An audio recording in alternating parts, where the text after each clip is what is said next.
今回は自家製ひき肉の作り方と料理が楽になるひき肉の保存方法をご紹介します。フードプロセッサーまたは包丁だけでも作れます。まずはフードプロセッサーの作り方からご紹介します。牛肉でも豚肉でも鶏肉でも作り方はすべて同じです。フードプロセッサーのパワーによってはひき肉状になりにくい場合があるため、少量ずつ入れるなど様子を見ながら調整してください。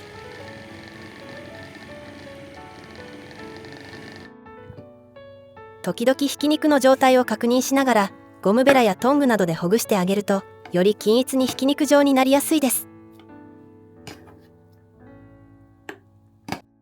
今回は豚こま肉を使用しています。100g あたりで比べると豚ひき肉が100円ほどだったので、豚こま肉とほとんど値段は変わりませんでした。豚こま肉でも十分おいしいミンチになります。ちなみに我が家のハンバーグはほぼ豚肉 100% で作っています。牛肉が入っていなくても十分おいしくできます。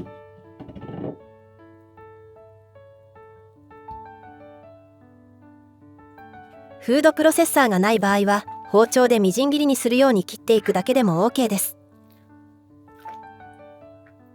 包丁で切る場合はこのようにお肉が重なった状態だと切りやすいです。まずは同じ方向で端まで切っていきます。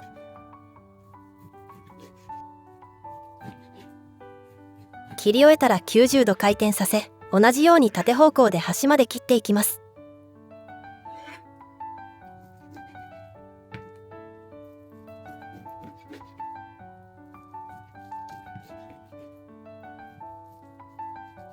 最後はザクザクと切って完成です。粗みじん切りですが、これも肉々しくて美味しいです。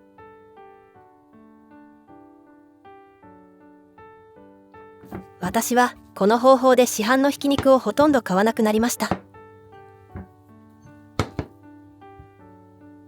市販のひき肉を買わなくなった理由はいくつかあります。まず気になったのが油の量です。市販のひき肉は料理した時にすごい量の油が出ます。その油でかさ増しされているのではと感じるようになりました。物価が上がっている中で買ったひき肉から出てくる大量の油をキッチンペーパーで拭き取って捨てているという事実も考えものだと思いました。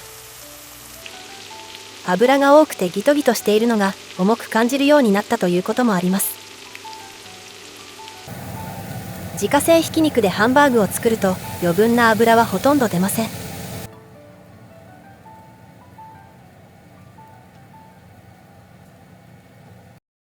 次に気になったのが鮮度です。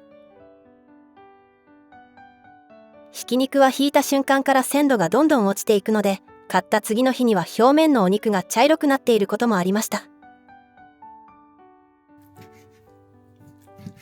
手作りのミンチなら自分で好きなお肉を選べて、その場で作ればフレッシュな状態で安全で油も少ない状態を選ぶことができます。ひと手間はかかりますが、それだけの価値はあると思いました。牛肉や豚肉を買ったらそのまますぐにミンチにしてその場で調理することが多いです。数日分をまとめて買った時はラップに包んで冷凍しておき、使う時に解凍してからミンチにすることもあります。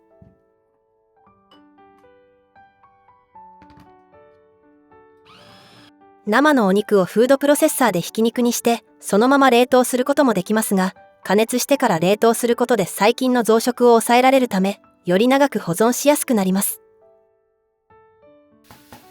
しかしひき肉を少しだけ使いたいこともよくあります。そんな時に便利なひき肉のパラパラ冷凍の方法もご紹介します。茹でてから冷凍する方法と焼いてから冷凍する方法の2種類をご紹介するので、お好みの方法で作ってみてください。まずは茹でる方法。茹でてから冷凍するメリットは、よりお肉の脂が落ちるのでヘルシーに仕上がるという点です。豚ひき肉150から 250g に対して水 700ml に塩小さじ1を加えて茹でます。沸いたらお肉を入れて固まってしまわないようにお箸で素早くほぐしながら茹でていきます。しっかりほぐれたら再沸騰させます。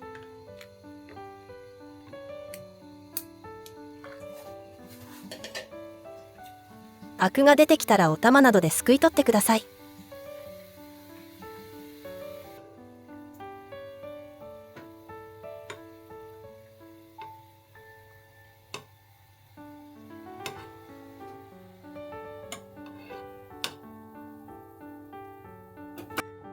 火を止めたらざるでこしていきます。お肉の臭みも一緒に流れていきます。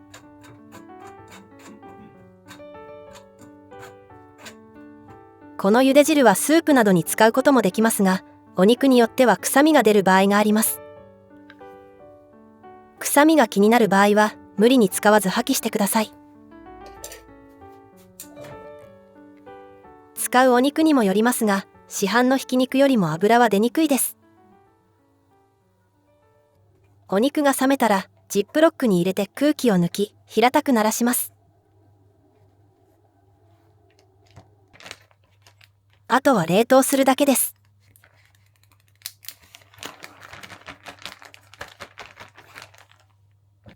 お肉の旨味を逃さずジューシーに仕上げたい方や、ざるなどを使わずフライパンだけで手軽に調理したい方には焼く方法がおすすめです。塩を小さじ1/2入れて下味をつけておきます。臭みが出ないようにお酒を大さじ2杯入れます。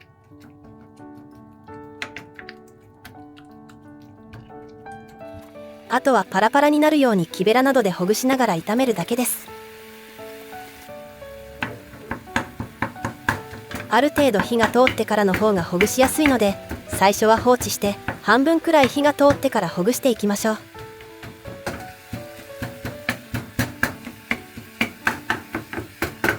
全体に火が通ったら粗熱が取れるまで冷まします。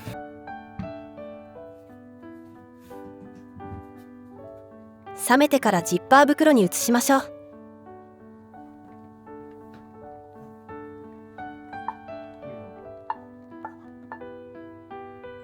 鶏ひき肉も全く同じ方法で作ることができます。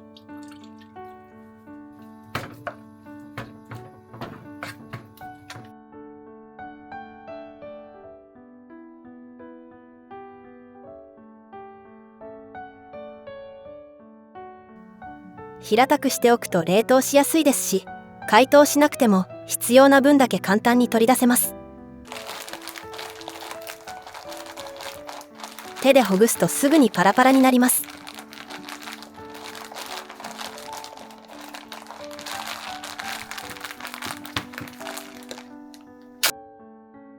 あんかけに少し加えたいときやオムレツに少し混ぜたいときなど、ちょっと使いたいときにとても便利です。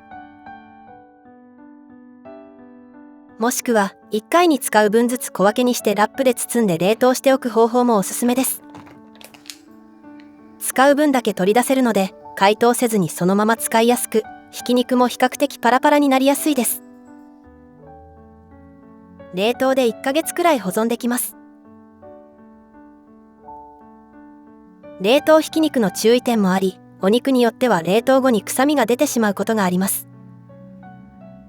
そういう時は生姜やニンニクを加えて炒めたり、この後ご紹介する肉味噌のように調味料を加えて炒めることでかなり改善できます。このひき肉は麻婆豆腐やチャーハンなどいろいろな料理に使えて便利です。味付けした肉味噌やそぼろにしてから冷凍しておくのもおすすめです。今回は我が家でよく作る肉味噌の作り方をご紹介します。豚ひき肉を 200g 入れたらみりんを大さじ2杯、お酒を大さじ2、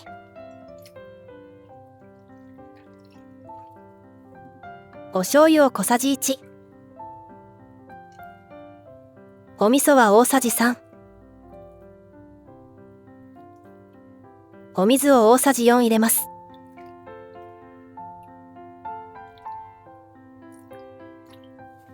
すりおろし生姜を小さじ2、だいたい生姜1かけ分くらいをすりおろしてください。菜箸やヘラでお肉の塊をほぐしながら炒めていきます。火加減は中火です。調味料が混ざったらずっと混ぜていなくても大丈夫です。周りの方が茶色くなったら時々混ぜてタレの水分を飛ばすように炒めてください。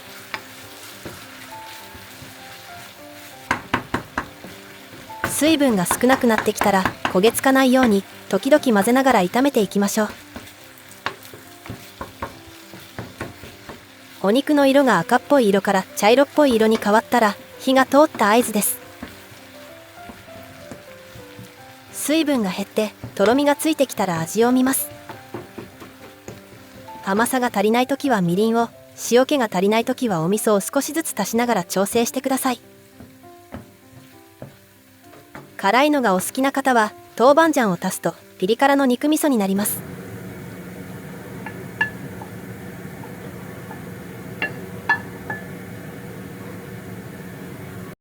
多めに作って小分けにして冷凍しておくと炒め物や麺類、ご飯にのせるなどいろいろな料理にすぐ使えて便利です。卵焼きに入れるだけでいつもの卵焼きがワンランク上の味に仕上がります。この肉味噌は冷蔵で1週間、冷凍で1ヶ月日持ちします。鮮度も油の量もお値段も自分でひき肉を作れば全部解決できました。思っているよりずっと簡単なので、ぜひ一度試してみてください。最後までご視聴いただきありがとうございました。